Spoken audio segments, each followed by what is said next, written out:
Hello, I finally watched The Bad Guys and I want to talk about it for a little bit with you. Welcome to the video. I usually talk about media of various types. I like to get into more of the analytical side of things, talk about things within a broader industry and historical context. And with this one, I did a video ages and ages ago, probably after I had seen the first full trailer for The Bad Guys. Maybe it was just the teaser, I can't quite remember. But either way, I was very impressed by that trailer. I had high hopes for the movie. I had never heard of this title before or the source material that it's based on. The trailer itself, it did its job. It sold me on the movie while not showing me very much at all. You got the basic premise of, okay, some professional criminal guys are going to try to do the opposite. They're going to try to turn good somehow, and there will be some moral, some lesson about the choices you make with your life. That's more or less what we got. I'll be talking about sort of my big picture general feelings about the movie later on. I guess up front I'll just say I really enjoyed the movie. It didn't exceed my expectations. It didn't fall beneath my expectations. This is what I thought we were going to get, and I'm very happy about that. I'm impressed. It's DreamWorks yet again, just doing some great work. Just the visuals alone. This is something I talked about when I was discussing that original trailer, was it's part of this pretty consistent trend we've seen over quite a few years now of integrating elements of 2D illustration and art with 3D models, because we're so sick of just seeing 3D models and that's it. DreamWorks is one of the studios, I think Sony is actually doing this too in terms of their animation work, but DreamWorks is doing a lot of stuff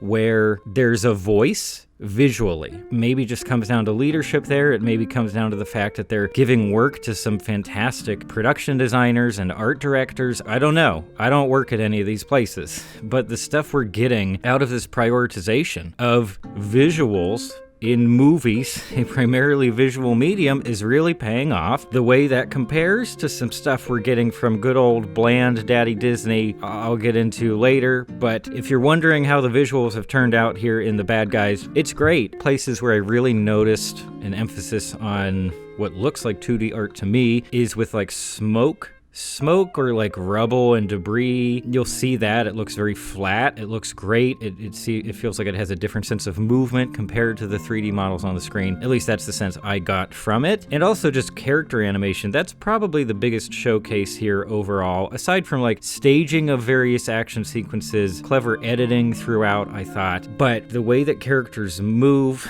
the way that you get a sense of personality from those movements, that's so much of what animation is, and yet I feel like it's pretty rare where I see that on display so fully, where I feel like I know that the animation team really understands that and really is completely capable of manifesting all these different character types on screen really successfully. Like, it's just entertaining to watch characters move. I love that just on a base level, detached from storytelling, detached from pacing, music, everything else. I love the way that characters move. Very impressed. One of the only other somewhat recent movies I could think of where it has a similar amount of energy or flair or just, I don't know, hints of traditional Western animation in terms of character animation is Storks. If you've been around on the channel for a while, you know how much I love Storks. And yeah, a lot of that energy is here. Also, just with our cast of characters, they're animals, but unlike something like Sing 2, which I just talked about recently, I feel like there's a reason for them to be animals. It's part of the story for sure. It's yet another story that gets into like animal stereotypes versus who they are underneath. Hints of Zootopia, I'll touch on that later as well. But here it makes sense. Like Sing 2, none of the animals felt like their animalism was reflected in who they were or personality. And like maybe that's an attempt to get away from stereotypes. Maybe it's just, whatever. Just have them walk from here to there. That's not especially fun to watch. And here, even just Snake, Mr. Snake or Snake, I guess they call him at different times. Wonderful. Oh my gosh, the creativity, everything has to be done with the tail in terms of like typical gestures and stuff, but also just funny visual gags that relate to how different they all are as animals and creatures and arachnids. I guess we got tarantula there. Even a wonderful gag that I was watching with a friend and we both noticed when they had Snake in handcuffs and they just had both loops around his neck. And it's like, what? There's no point in that whatsoever, but it's funny to look at. So Also, I really get the sense that the team overall understands visual comedy. They understand how to be entertaining in terms of visuals, and it really, really pays off in terms of my overall enjoyment of the movie. And maybe I should just move right into that, because honestly, in terms of some of the other technical aspects, I don't have too much else to say. I do really like the art direction overall. One of my favorite things by far about the movie. I mean, I love how the city looks. It's more or less LA fused with some elements of San Francisco for some reason. Southern California, you get some nice like golden hour lighting. The lighting is wonderful throughout. We've seen fantastic lighting in CG animation for years now. It seems like something they've just nailed down, and here it also looks great. Oh, but yeah, one of my favorite things here, and I think I commented on this in my previous video about that trailer, is the way the background characters look. I'll call them like NPCs, but you know what I mean. Just background characters who we're not meant to be looking at for very long, and specifically human characters. In a lot of these major studio, fully animated children's movies, they can look downright ugly, those background characters, and especially human characters. I don't know, if there's just no strong direction there, they end up just looking like the same as the ones they've used in other movies. Maybe they're the same assets in certain scenarios. Remember Scoob? I barely do, but I do remember how bad the background human characters looked in that movie. Cloudy with a Chance of Meatballs 1. Oh my god, that must have some of the ugliest like background character CG extras I've ever seen. And here, there's a good chance that the style of these background characters, or just the humans in general, is based on what they look like in the graphic novels for kids that this is all based on. Could be, but regardless of the reasoning behind it, they look so much more interesting and fun. They fit the overall style of the movie so much better than what we tend to get from some of these movies where they're just like, oh, it doesn't matter. Do not spend any amount of money or time on those types of characters or how they look. No one's gonna notice them. Well, guess what? Sometimes we notice them. And here, when you end up looking at these characters, it doesn't like burn your eyes out of your skull, which I appreciate just on a personal level. Also, I think it allows the team to use those background characters, or like mobs of human characters, in creative ways. They don't have to feel embarrassed to have that many of those characters on the screen, because they look kind of neat. It's a cute look. It's something different.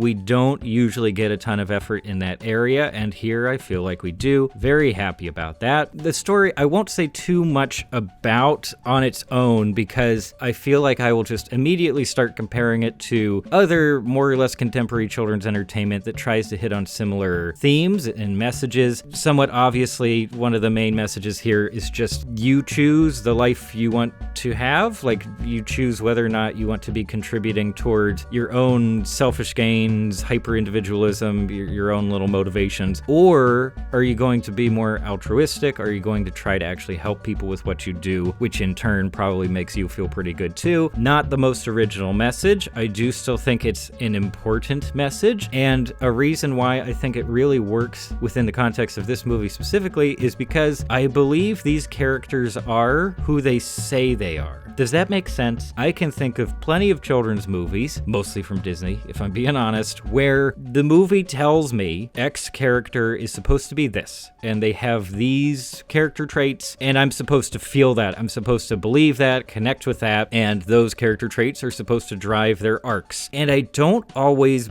believe those character dossiers. I don't always completely believe that the screenwriters behind those movies know how to write those kinds of characters. It really just ends up feeling like those characters are hitting checkboxes in terms of tropes and archetypes. Like, oh, here's the really pure character who's going to try their hardest until they get what they've always been after. And here's the sort of sketchy character who's out to cause trouble, but only in a playful way. I think it harms those character arcs when I don't really trust them in the first place, when I don't feel like they're well written or especially believable. And like, yeah, they're cartoon kids movies, but the characters are at the heart of everything. And if they don't work on a very basic level, then I don't believe the messaging that the movie tries to ram down my throat later on. It's so much easier for that messaging to feel incredibly heavy-handed. And this is where I need to compare The Bad Guys to Zootopia, which was maybe inevitable. There are tons of surface similarities, of course. I mean, especially when you get into this theme of people are not what they appear, and then using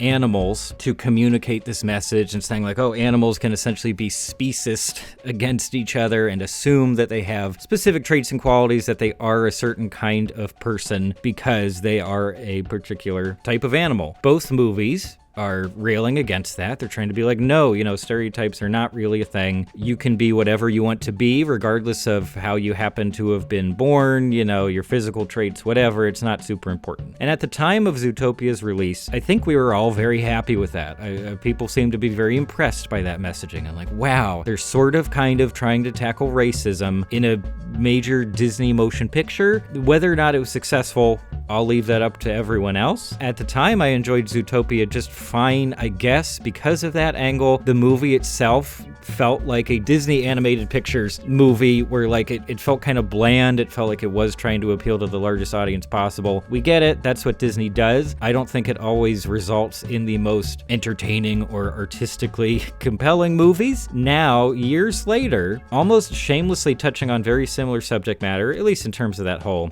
don't judge a book by its cover messaging. The Bad Guys has gotten dangerously close to basically all of what Zootopia was trying to do. And it's not a fully original story here in The Bad Guys. Like we said, it's based on some graphic novels, some books for kids that I have not looked into at all. Well, going back to the characters, specifically in The Bad Guys versus Zootopia, I believe the characters in The Bad Guys. I feel they are much more well-written and very well performed. And comparing that to how the characters are portrayed in Zootopia, how they're written, it immediately starts to make that movie, Zootopia, feel more out of touch. It makes that movie feel even more Disney than it already was, where like they're gonna try to touch on serious stuff, but only with the lightest press, like with a 10-foot pole, basically. We're gonna approach some of that stuff. And even that main character, I don't even remember the name of our main rabbit character in Zootopia. I kind of hate that character, and for most of the movie, I was just thinking, yeah, well, you know what, good for you. Oh, good for you. You're so pure. Oh, you're just gonna keep working so hard. Oh, wow, I'm so impressed. The cynical adult brain kicked in. And The Bad Guys, I think, yeah, on one level, the characters appeal more to that cynical brain in a way, even though I don't think this is adult-friendly animation. I think it probably works better for kids overall. But who knows? Maybe kids also relate more to the idea of characters who are real-ish, characters who have actual internal struggles, characters who are insecure and, they cling to their close friends even if they're not always the best influence in their lives. They worry about alienating themselves from their friends. It feels real, even though it's still a stupid, cartoony, wacky, colorful world. Like it's not real world stuff at all. Every once in a while, The Bad Guys will have like references to more serious adult crime movies. Like the opening scene is like, okay, here's Pulp Fiction, I guess. This feels like Pulp Fiction or Reservoir Dogs in some way. There's a dramatic moment towards the end that I won't spoil, that where the music just felt like, oh, this is the closing music to Thelma and Louise. Like, I don't think that was an accident. That seemed very on purpose. I think this possibly brings to light yet another one of the detriments to the Disney system and the larger Disney branding of just purity and, oh, we're so clean and we're so good. That's how Disney presents a lot of its movies anyway, and presents a lot of its characters, even to this day. There's immediately a risk there of feeling out of touch. There's immediately a risk of turning out stories that, yes, technically on paper, they try to address things that are important to real-world children, real-world issues or things that might bother them. But I never quite feel it. I just don't always feel it in those movies at all. And meanwhile, we have these other studios who have nowhere near the spotless, incredible, legacy-defining reputation that Disney has, and they're the ones taking risks in terms of their visuals and their animation. They're the ones potentially moving everything forward by taking those risks. Sure, there's also potential that these movies won't feel especially timeless as compared to plenty of Disney stuff. Disney stuff is meant to be future-proofed in a lot of ways. This does not feel like that. It just feels like a fun story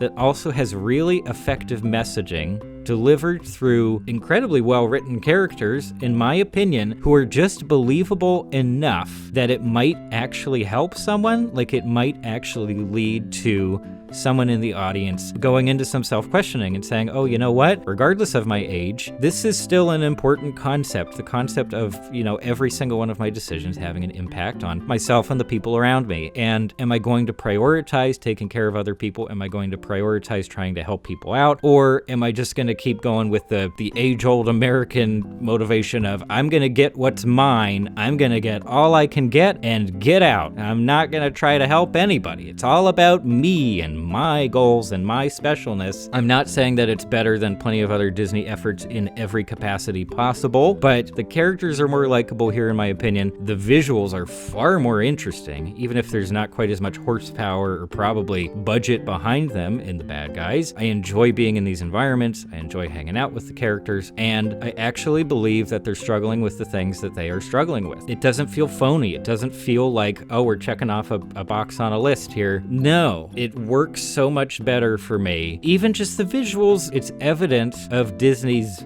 extreme hesitance to take many risks at all. Risk aversion is massive over there as far as we can see. And elsewhere, DreamWorks in particular, for some reason, DreamWorks of all places, who thought DreamWorks would have any kind of revival? And here they are, doing something different enough to feel special. This is exciting. This is kind of exciting. I really didn't think at any point in my life that I would be expressing some kind of support for DreamWorks children's movies in my late 20s, but here I am. I watched The Bad Guys. I had a fantastic time with it, and I've now talked for more than 20 minutes. I gotta cut that down about the movie, and I don't think I can share too much else here without making this way longer than it should be. So, is The Bad Guys mind-blowing? No, not really. Is it above average?